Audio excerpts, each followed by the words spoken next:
How's it going, everyone? Doc here with Eyes Wide Shot Gaming, and today we're going to take a look over the top 3 melee builds I've put together myself or come across while playing Remnant 2. We begin our video with a build that lets us continuously unleash attacks that proc damage over time. Let's look at the primary archetype, which is Ritualist. It will help us start to infect the enemies with damage over time attacks as an opening statement during battle, only to follow up with unleashing the melee weapon attack. For our Ritualist skill, we obviously go for Miasma. Between the Vial and the Wrath damage perk, this is the ideal choice for our primary archetype. Our secondary archetype is more on the defensive side, letting us breathe easy while engaged in battle.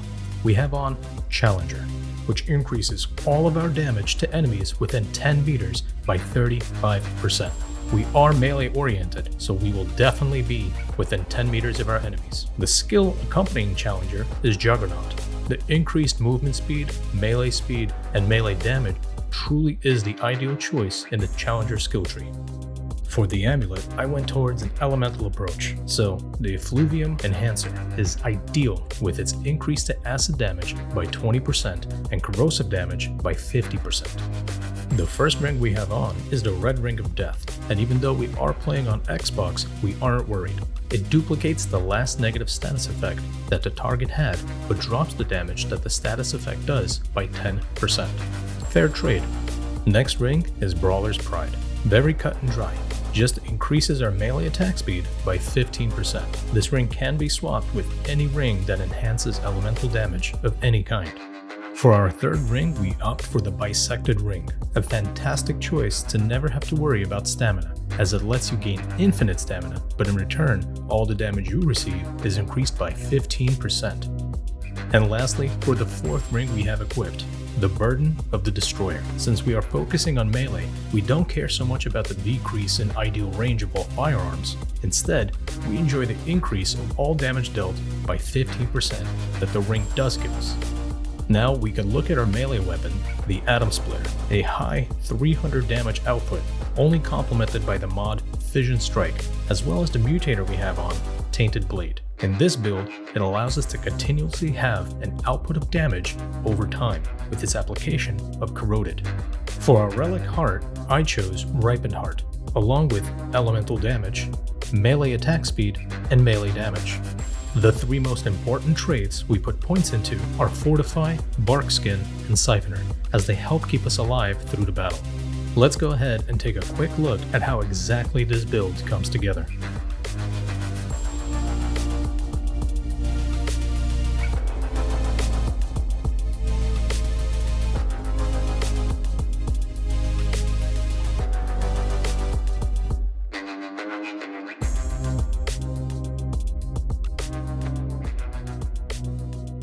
On to our second melee build, which I personally find to be somewhat of a glass cannon.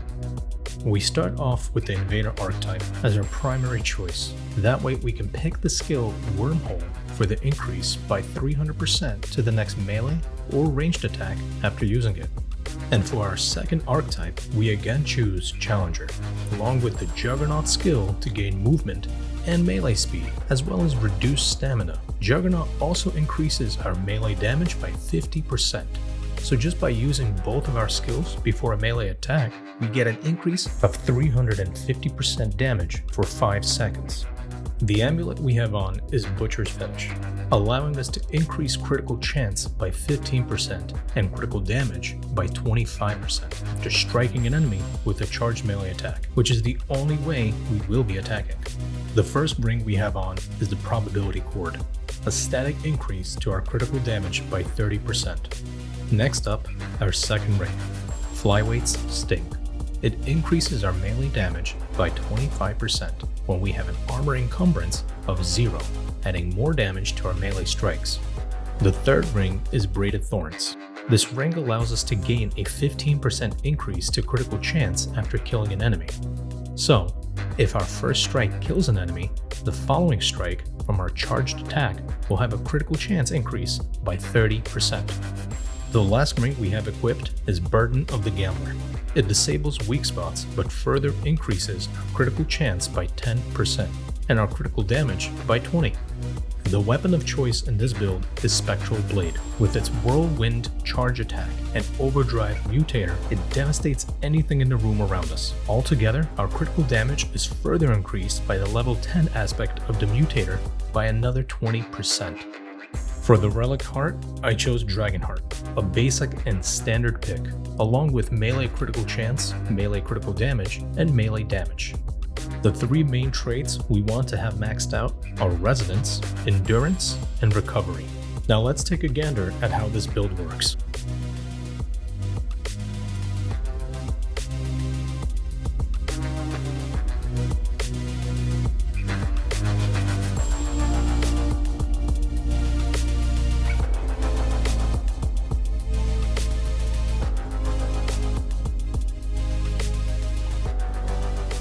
Finally, we get to our third and last build.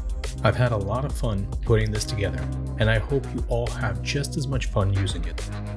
For our archetypes, we have Challenger as the primary, along with a skilled Juggernaut. This is a vital part of the entire build, as it lets us not get staggered during combat, allowing us to continuously output damage. The secondary archetype we have is Medic, for the 25% increase to all damage, as well as 5% increase to critical chance, along with Healing Shield, letting us get a little more survivability in a fight.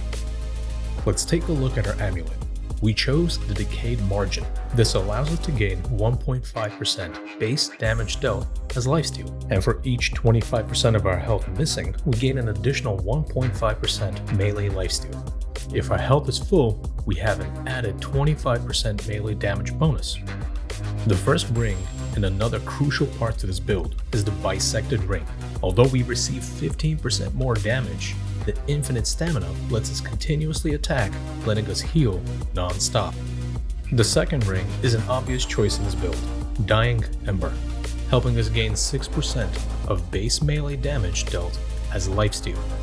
Our third ring, which ties into our melee mutator, is the Grounding Stone. This ring increases shock damage by 10% and shock resistance by 15%. Lastly, the fourth ring, Fey Warrior Ring, a static increase to our melee damage by 15%. Our melee weapon of choice?